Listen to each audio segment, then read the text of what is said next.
Okay, hi guys and welcome to the show, and today we are taking a look at an extremely cool watch indeed, very unique and has a fascinating story behind it. But not only the watch itself, I think it really demonstrates what Seiko are doing wonderfully to attract a new generation of watch enthusiasts, which is something certainly lacking in the Western world. A lot of the Swiss brands are failing to do this, so a very worthy watch to discuss and review. Now, of course, before I get into this review itself, I'll do a quick wristwatch check.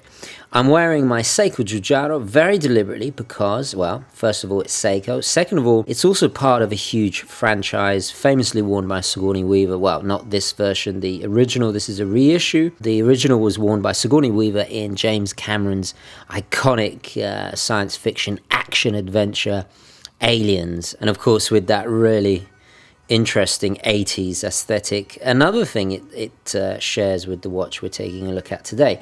So what is Wired? What is this brand? Well, actually, it's a subdivision of Seiko. It's a more affordable sub brand of Seiko, designed to appeal more to the youth market. And a lot of their watches have tie-ins with computer games, including this, which is inspired by the watch worn by the character Snake from Metal Gear Solid. They also have some very affordable divers, most notably the AGAJ401, which is a quartz 39mm diver, very much inspired by the iconic Seiko dive watch, the SKX, but of course way under that price tag. I think they cost around about $120. They even have a special Super Mario watch. So these are officially licensed watches that often are done in collaboration with computer games or even movies. And now Seiko's no stranger to this. Seiko back in 2001 designed a special edition watch for the release of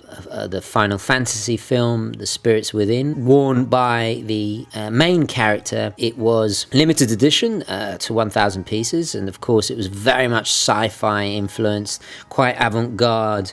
Really, really cool watch. So Seiko's no stranger to doing collaborations with computer games and big movies. And that kind of leads nicely on to the inspiration behind this particular piece. Well, Metal Gear is a series of action-adventure stealth games created by Hideo Kojima, and it's developed and published by Konami.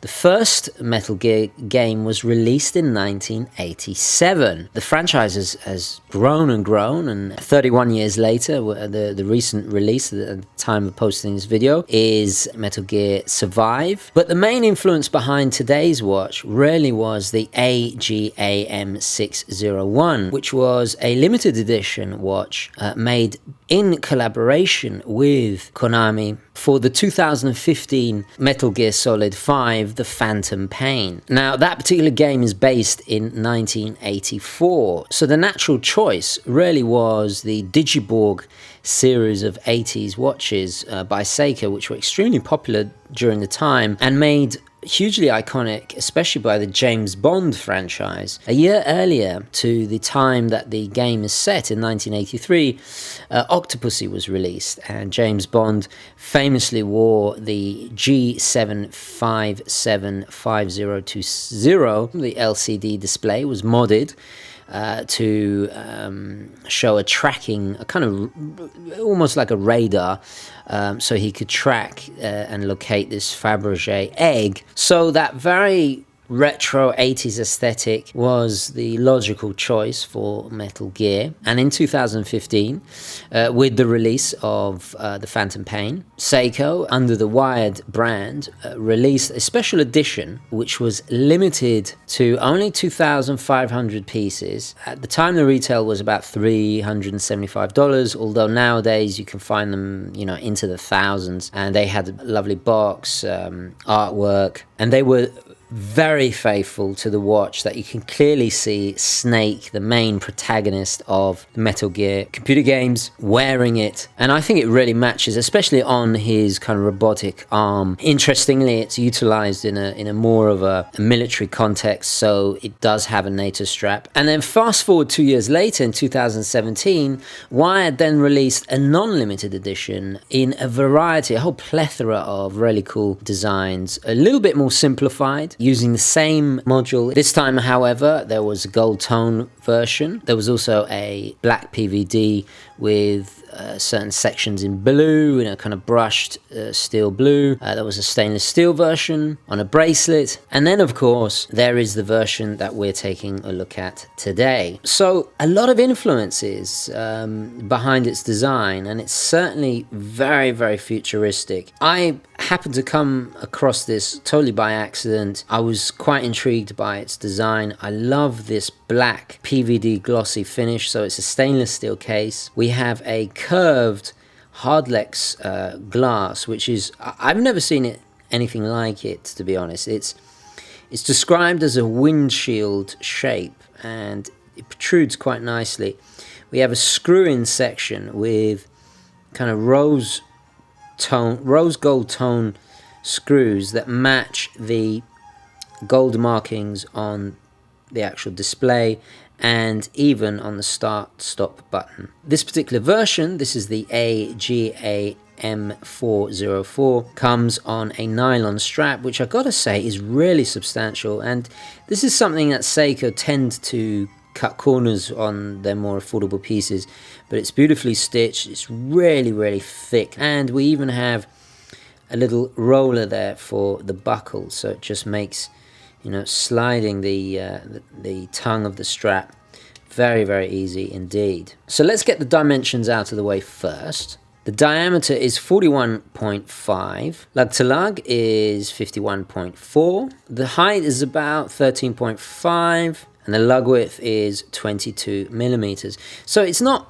massively oversized, and I think it's quite a decent size. It does differ from the very strict limited edition version. There are a few things that they've taken away. For example, the cross-haired central part of that, the top LCD display. This one has a negative screen. What is fantastic is, you know, a lot of times with negative displays on digital watches, they're hard to read. This one is pretty good. Also, if I just shield it, you can see the backlight. The backlight is fantastic. So the layout is really intuitive and very similar. Doesn't really change from the 80s original. We have 3 sections. The main display with a kind of clock style animated indicator that, as you can see, the seconds are ticking away. We do have 5, 10, 20, 25, 35 going around the outside, etc., which is nice. And then time indicated, the hours and minutes just below it there. Then we have the actual functions. As I scroll through, you'll see there's a little indicator, so that's the second display, and then a slightly different beep when we return to the time. Then we have a small bell indicator that indicates the alarm, and you can actually have it chime every hour.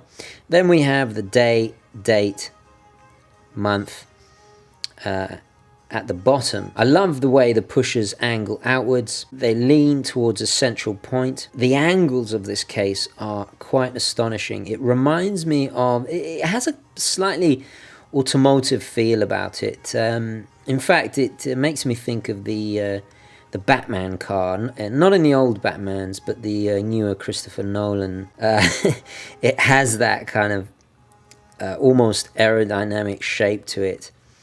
And that curved hardlex is really, really cool. I mean, it's very futuristic, and that glossy PVD just adds to it. It really finishes it off nicely. And then we have that fifth pusher for the backlight mounted, I guess you could say, on the bonnet, really. And the little screws, I don't know actually if they are real. I think they might be, because this section, on various versions, you can get different colors. The hardware on the nylon strap is also PVD'd in a matte finish, just to finish that tactical look. And then we have a screwed stainless steel case back with beautifully chamfered edges and high polished and then brushed on the actual main body of the case back. Water resistance is 100 meters. Very crisp, clear.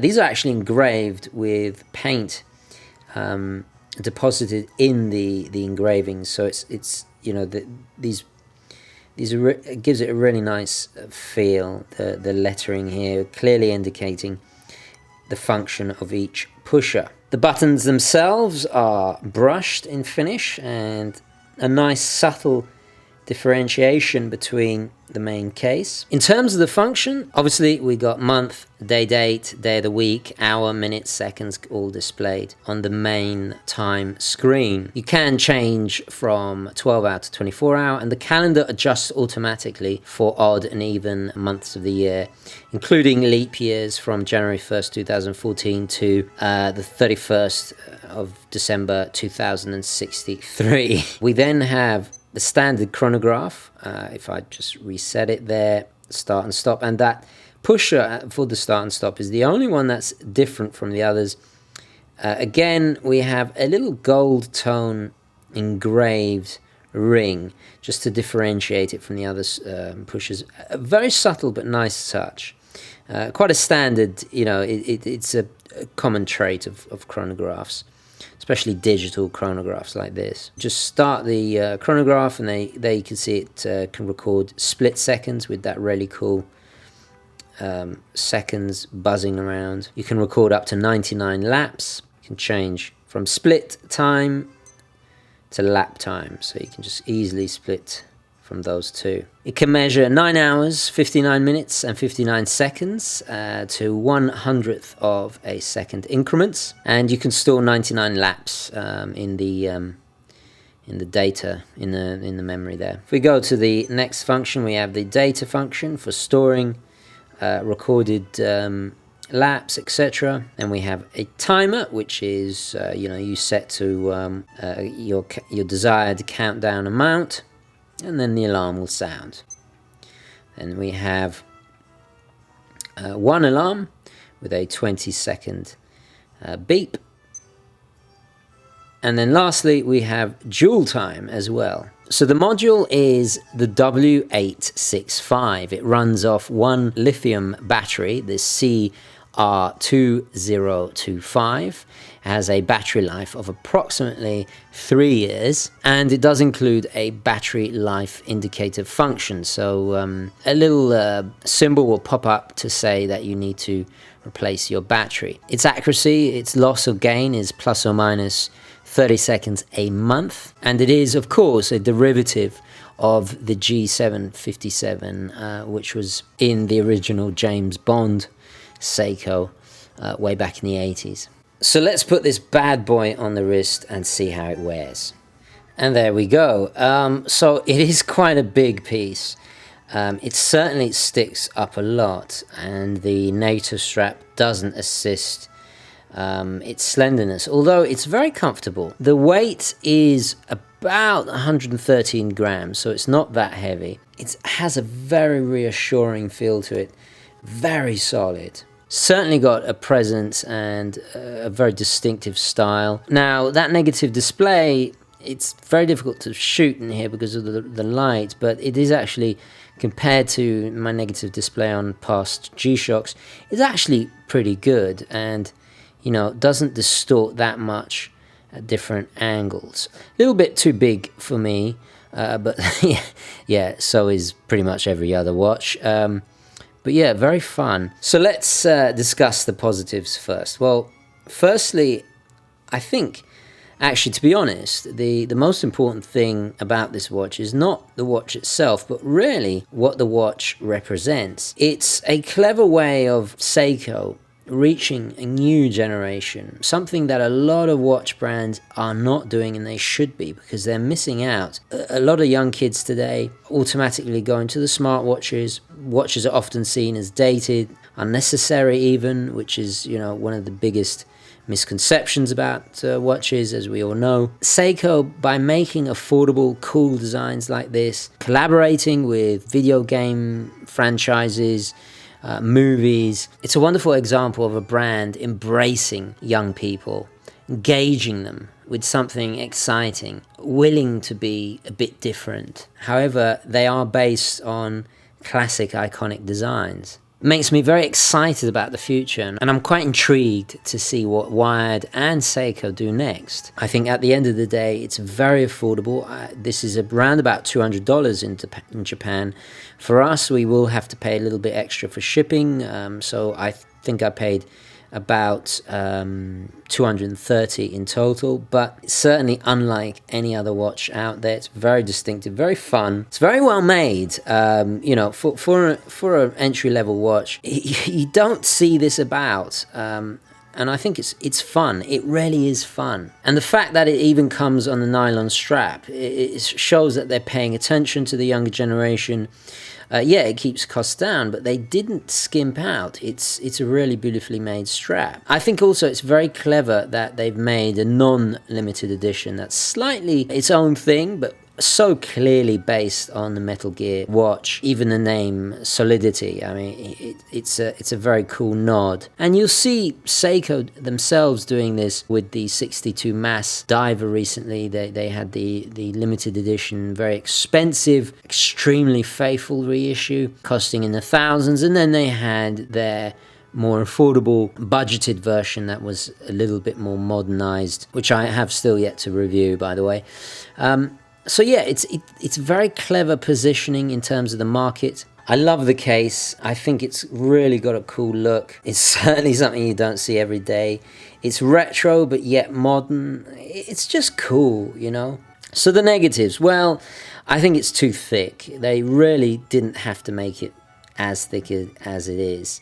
I know for a fact that the module is quite thin. You know, there's a lot of extra bulk there. They're probably trying to appeal to more, you know, the end of the larger watch trend that we see dying out. But honestly, if it had been thinner, it would just been a perfect. It really would have. I'm not too fond of the name. I would have been really proud to have Seiko up there and then to complement my Giugiaro. But I get it. I get what they're trying to do. Lastly, the negative display. Although it's very difficult to film, it's not that bad. And of course, there are versions without the negative display. I think the camera is not really doing it justice. It is actually better in normal light. My biggest negative is the backlight. It only stays on for 2 seconds, which is just not enough. I think my G-Shock is 3, and it's so funny how much of a difference 1 second makes. Although the backlight is very good, would have been nicer just to have it a little bit longer. So in summary, it's a really cracking watch. I really like its science fiction aesthetic. I love the angles and curves and just the shape of it. It's very cool. You know, when I think of watches in the future, this is what I envisage. Okay guys, so I'm going to leave it there. Thank you so much for watching. Please don't forget to add your thoughts, queries, comments, opinions, all the rest of it down below. Please don't forget to like this video if you enjoyed it and found it useful. And as always guys, I will catch you in the next one. Okay, ciao.